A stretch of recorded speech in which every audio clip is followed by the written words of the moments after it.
Hey hi నమస్తే, welcome to our YouTube channel. ఈరోజు మనం శ్రీ ఘాటి సుబ్రహ్మణ్య స్వామి దేవస్థానానికి వెళ్తున్నాం.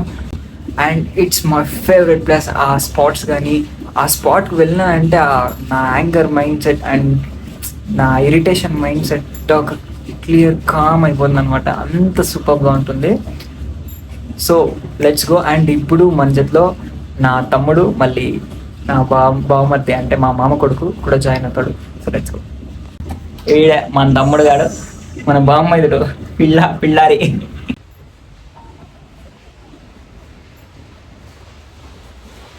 బస్లో వెళ్తున్నాం అనమాట. బైక్ ఎందుకు రిస్క్ అని.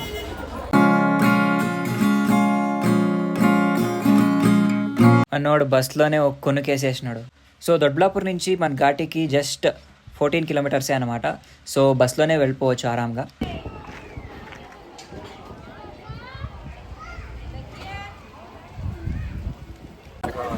సో ఇప్పుడు మనం వచ్చేసాం అనమాట. దిస్ ఈజ్ మెయిన్ గోపురం. ఇప్పుడు దర్శనంకి వెళ్ళి తర్వాత డీటెయిల్స్ అన్నీ చెప్తాను.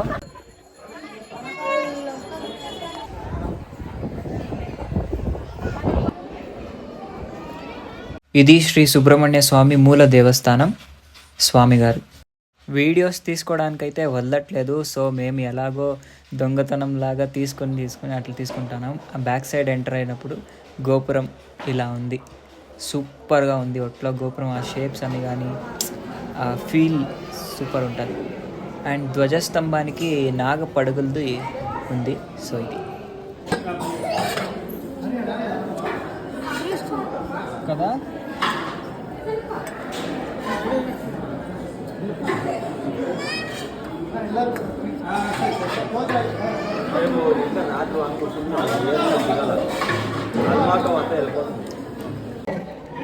ఎట్లుందిరా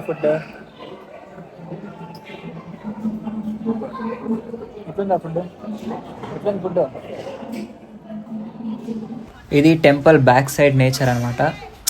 సైగ్గా ఉంటుంది ఆ నేచర్. ఆ ఫీల్ నేను ఎక్స్ప్లెయిన్ చేయలేను, మీరు చూస్తేనే ఆ ఫీల్ దొరికేది మీకు. ఫైనలీ దర్శనం అయితే అయిపోయింది. అక్కడ అంతగా వీడియో తీయడానికి వదలట్లేదు. సో ఇక్కడ బ్యాక్ సైడ్, దేవస్థానం బ్యాక్ సైడ్ ఇట్లా నాగులు ప్రతిష్టాపన చేసినారు. సో ఇక్కడ వచ్చి మాట్లాడుతున్నాను ఈ దేవస్థానం గురించి. ఇప్పుడు మాట్లాడతాం.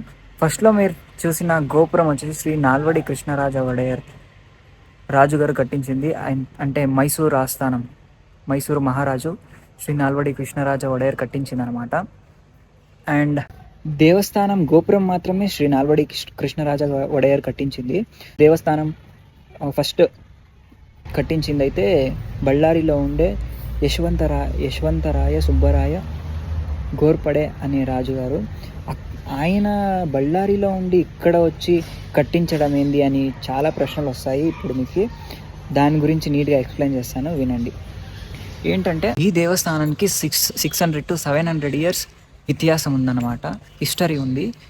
శ్రీ యశ్వంతరాయ సుబ్బరాయ గోర్పడే అనే రాజు ఇక్కడికి వచ్చి ఎందుకు కట్టించినాడు అంటే, ఆయనకి కల్లో వచ్చి ఆయన సుబ్బరాయ స్వామి చెప్పినాడు అనమాట, ఇక్కడ నేనున్నాను, నాకు ఇక్కడ దేవస్థానం కట్టించు అని చెప్పినాడు అనమాట. సో ఆయన ఇక్కడ వచ్చి కట్టించినాడు.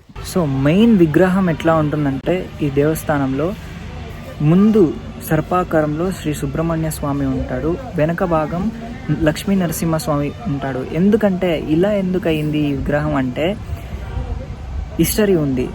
ఇక్కడ స్వామి ఉండడానికి ఏం కారణం అంటే, శ్రీ సుబ్రహ్మణ్య స్వామి అంటే కార్తికేయుడు చిన్నప్పుడు బ్రహ్మదేవుడి దగ్గర ఓంకారం అర్థం ఏంటి అని అడిగినప్పుడు ఆయన, నువ్వు ఇంకా చిన్నవాడు, నువ్వు పెద్దవాడు అయిన తర్వాత చెప్తాను అని చెప్పిన దానికి మన కార్తికేయుడు ఏం చేసినాడు, కోపం చేసుకొని బ్రహ్మదేవుణ్ణి తన శస్త్రాలతో బంధించాడనమాట.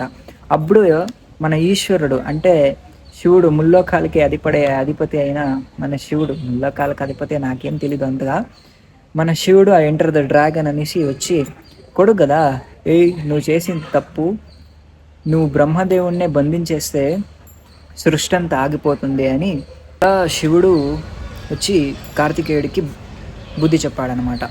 నువ్వు చేసింది చాలా పెద్ద తప్పు అని బుద్ధి చెప్పాడు. అప్పుడు మన కార్తికేయుడు పాపం కుంగిపోయి కృషించిపోయి నేను ఇంత పెద్ద తప్పు చేశాను అని తనకు తానే శిక్ష విధించుకుంటాడు. అంటే ఎలా అంటే నేను భూలోకంలో సర్పాకారంలో చాలా డేంజరస్ సర్పాకారంలో ఉండాలి అని తనకు తానే శిక్ష వేసుకుంటాడనమాట. అప్పుడు ఆ సర్పాకారంలో వచ్చి ఇక్కడ ఈ ఘాటీ క్షేత్రంలో తపస్సు చేస్తూ అంటాడు. సో తపస్సు చేస్తా అన్నప్పుడు ఏమవుతుంది, నాగుకి మళ్ళీ గరుడికి ఎక్కడ లేని శత్రుత్వం. సో అప్పుడు మన కార్తికేయుడు ఏం చేస్తాడంటే విష్ణుమూర్తిని హెల్ప్ అడుగుతాడు. స్వామి ఇట్లా అవుతుంది, నాకు కొంచెం హెల్ప్ చేస్తావా అని అడిగినప్పుడు మన విష్ణుమూర్తి వచ్చేసి అంటాడు, ఓకే నేను హెల్ప్ చేశాను, నీ బెన్నెనుగు అంటే రైతు బెన్నెలుగు ఎలానో మన సుబ్రహ్మణ్య స్వామి బెన్నెలుగు వెనకనే ఉండి నేను నీ తపస్సు భంగం కాకుండా కావలుగా ఉంటాను అని అప్పటి నుంచి ఎందుకు ఈ విగ్రహం ముందు పక్క సర్పాకారంలో కార్తికేయుడు వెనకాల లక్ష్మీ నరసింహ స్వామి ఉన్నారు అంటే ఇదే స్టోరీ అనమాట. సో ఇంత ఉందన్నమాట ఈ విగ్రహం గురించి. So back to Yashwantaraya Subbaraya Ghorpade. ఆయన దగ్గరికి వస్తాం ఇప్పుడు, బళ్ళారి కింగ్ ఆయన దగ్గరికి వస్తాం ఇప్పుడు. ఏంటంటే ఆయన కల్లో వచ్చే ముందు ఒక చిన్న స్టోరీ ఉంది. ఏంటంటే ఒక తమలపాకులు ఉంటాయి కదా, తమలపాకులు అమ్మేవాడు ఈ ప్రదేశంలో అమ్మడానికి వచ్చి అలసిపోయి ఒక ఏరియాలో రెస్ట్ తీసుకుంటుంటాను అనమాట. రెస్ట్ తీసుకున్నప్పుడు ఏమవుతుంది, అతనికి నేను ఇక్కడ ఉన్నాను, నాకు ఇక్కడ ఒక దేవస్థానం కట్టించండి అని ఆయనకి వచ్చిండే ఫస్ట్ వచ్చిండే కళ ఆయనకి. తర్వాత ఆయన లేచి ఒక బ్రాహ్మణుడికి చెప్తాడు. ఆ బ్రాహ్మణుడికి చెప్పినప్పుడు ఈ బ్రాహ్మణుడు మళ్ళీ ఈ వ్యాపారి తమలపాకులు అమ్మే వ్యాపారి వీళ్ళిద్దరూ కలిసి బళ్ళారి మహారాజు యశ్వంతరాయ సుబ్బరాయ గోర్పడే అక్కడికి వెళ్ళి ఆయనకి చెప్తారు, మీరంతా ఏంది ఇది మూఢనమ్మకాలు అది ఇది అని చెప్పి ఆయన వదిలేస్తాడు. ఆ రాత్రి ఆయనకి కల్లో వచ్చి, స్వామి నేను ఇక్కడున్నాను, ఇక్కడ నాకు దేవస్థానం కట్టించు, ఇక్కడ దేవస్థానం కట్టించకపోతే నీ వంశాన్ని సర్వనాశనం చేస్తాను అని చెప్పాడని ఇక్కడ స్థల పురాణం చెప్తున్నారు, నాకైతే తెలియదు. దాని తర్వాత మహారాజు అంటే యశ్వంతరాయ సుబ్బరాయ గోర్పడే ఆయన వచ్చి ఈ దేవస్థానాన్ని కట్టిస్తాడనమాట. తర్వాత ఇప్పటికీ కూడా ఆ ఆస్థానం బళ్ళారి ఆస్థానం వంశీకులు వచ్చి ఇక్కడ దేవస్థానంలో పూజ చేసుకొని పోతారంట. అంటే ప్రతి ఏడాది ఇక్కడ ఒక జాతర నడుస్తుంది. డిసెంబర్లో జనవరిలో ఒక జాతర నడుస్తుంది. జాతరనప్పుడు వచ్చి ప్రతి ఏడాది వచ్చి ఇక్కడ పూజ చేయించుకొని వెళ్తారనమాట. గ్రేట్ కదా. అంటే ఆ వంశం ఇంకా ఉంది. అది వాళ్ళ ఫొటోస్ ఏమైనా దొరికితే నేను ఇక్కడ డిస్ప్లే చేస్తాను, మీరు అక్కడ చూడొచ్చు. అండ్ ప్రతి ఏడాది జాతర జరుగుతుంది. ఆ జాతరలో యశ్వంతరాయ సుబ్బరాయ గోర్పడే ఆ వంశీకులు వచ్చి దర్శనం చేసుకొని ఆ బ్రహ్మ మహోత్సవాన్ని వాళ్ళు దగ్గరుండి చూసి నడిపించి వెళ్తారనమాట. మళ్ళీ ఆ బ్రహ్మ మహోత్సవం జనవరిలో మళ్ళీ డిసెంబర్లో జనవరిలో జరుగుతుంది కదా, దానికి 15 days బ్యాక్ ఆవుల సంత అంటే గోవుల సంత జరుగుతుందన్నమాట. ఆ గోవుల సంత జరగడానికి కూడా ఒక స్టోరీ ఉంది. ఎందుకంటే ఆ గోవుల సంత జరగడానికి మన గోమాతలో ముక్కోటి దేవతలు ఉన్నారన్నమాట. అందరికీ తెలీదు, నాకు తెలీదు, అందరికీ తెలిసి ఉంటుంది, నేనే చిన్నవాడిని. ఇంకా ముక్కోటి దేవతలు ఉంటారు కదా, ఆ దేవతలు అంటే ఆ గోవు నుంచి వచ్చిండే పేడ ఈ ప్రదేశంలో పడితే ఈ ప్రదేశం స్వచ్ఛం అంటే రోగాలు ముక్తమవుతుందన్నమాట. సో మన పూర్వీకులు ఎంత క్లీన్గా ఎంత నీట్గా ఆలోచించిండారంటే ఈ ప్రదేశంలో ఏమీ రోగాలు రాకూడదు అని 15 days బ్యాక్ వన్స్ అంటే 15 days అంటే ఇయర్లీ వన్స్ 15 ఆ జాతరకు ముందు 15 days బ్యాక్ ఆ గోవుల సంత నడుపుతారనమాట. అప్పుడు ఎక్కడున్న గోవులంతా వచ్చి ఆ సంతలో పాల్గొంటాయి. ఇంకోటి ప్రతి ఏడాది మార్గశుధ సృష్టి వెనక రోజు ఇక్కడ కళ్యాణి ఉందన్నమాట. ఆ కళ్యాణిలో ఒక టెప్పలాగా చేసి అందులో స్వామిని కుక్ పెడతారో లేదో తెలీదు. ఆ రోజు ఆ వెనక రోజు స్వామి ముందు బాగా వాద్యాలు నృత్యాలు నృత్యాలు, డ్యాన్స్ అంటే కళా విభాగాలు ఉంటాయి కదా, అవన్నీ చేసి స్వామికి క్షమాపణ చెప్తారనమాట. ఎందుకు క్షమాపణ చెప్తారంటే, మేము చేసిన దోషాలు ఏమైనా ఉంటే మమ్మల్ని క్షమించండి అని చెప్పి ఆ ఉత్సవాన్ని నడిపి కంప్లీట్ చేస్తారనమాట. అట్లా ఇయర్లీ వన్స్ కళ్యాణి దగ్గరికి వచ్చి అట్లా ప్రార్థిస్తారనమాట. ఇక్కడ ప్రతి నిత్యం అన్నదాసోహం అంటే అన్నదానం జరుగుతుందన్నమాట. అంటే ఎవ్రీ మధ్యాహ్నం ఎవ్రీడే నిత్య అన్నదానం జరుగుతుంటుంది. భేద భావాలు లేకుండా అన్నప్రసాదాన్ని పంచుతూ అంటారు. అండ్ ఆ వీడియో కూడా అటాచ్ చేసినాను, చూడండి. అంటే ఫుడ్ ఎలా ఉంటుందంటే ఇంట్లో కన్నా బాగుంటుంది. ఇట్స్ లైక్ అమృతం. మాకు ఈరోజు దొరికిండేది అదృష్టం, ఎందుకంటే లాస్ట్లో వచ్చేసినాము.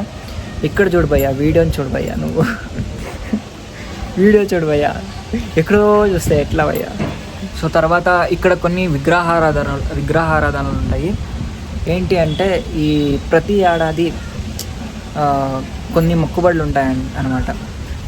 వచ్చి ఇక్కడ విగ్రహారాధన చేసి ఆ నాగులకి ప్రాణప్రతిష్ఠ చేసి వెళ్తారనమాట. అంటే ఆ విగ్రహాల పైన విగ్రహాల కింద వాళ్ళ పేరు, ఊరు అవన్నీ కూడా వేసుకుంటారు. ప్రతి ఏడాది ఇట్లా చేస్తారనమాట. స్వామికి అభిషేకం చేయడానికి ఇక్కడ కళ్యాణి ఉందనమాట. ఆ కళ్యాణి నుంచి నీళ్ళు తీసుకొచ్చి స్వామికి అభిషేకం చేస్తారు. ఆ కళ్యాణిని చూపిస్తాను. So let's go. సో ఇదే ఆ నాగుల విగ్రహారాధన. ఇట్లా విగ్రహారాధన చేసి ఇక్కడ పేర్లు రాయిస్తారు. కొంతమంది పేర్లు రాయిస్తారు, కొంతమంది రాయించరు. ఇయర్లీ వన్స్ విగ్రహారాధన చేసి వెళ్తారనమాట. ఇప్పుడు కళ్యాణి దగ్గరికి వెళ్దాం పదండి. ఎంత హైట్ పెరిగినావు రవి, కొంచెం మోటుగారా. సో ఇదే ఆ కళ్యాణి. నా తమ్ముళ్ళు ఇక్కడ పాము చూసారంట, కనిపిస్తుందా, వీడియో చేస్తున్నా. ఫిషెస్ కూడా ఉన్నాయి ఈ కళ్యాణిలో, చేపలు. ఇక్కడి నుంచే స్వామికి అభిషేకం చేయడానికి తీసుకొని వెళ్తారు నీళ్ళు. అండ్ ఇక్కడ సెంటర్లో బావి ఉంది. ఆ బావి ఎప్పుడు ఎండిపోదంట. ఈ స్థలంలో ఉండేవాళ్ళు చెప్తున్నారు. ఫిషెస్ మాత్రం చాలా చాలా పెద్దగా ఉన్నాయి, చూడండి. వెళ్దాం లే బ్రో, బస్సు ఎన్ని ఉంటాయి కదా, ఆటో ఉంది కదా, టెన్షన్ ఎందుకు.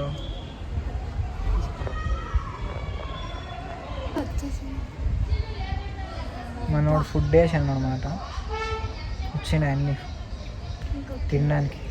ఇంకోటి వేస్తాడు చూడండి ఇప్పుడు ఫుడ్. అందుకోండి, వచ్చా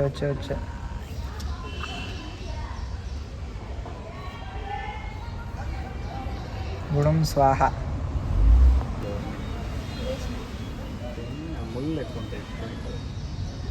సో ఇంత అన్నమాట ఈ దేవస్థానం గురించి హిస్టరీ. సో ఈ వీడియో మీకు నచ్చినట్లయితే లైక్ చేయండి, షేర్ చేయండి, సబ్స్క్రైబ్ చేయండి.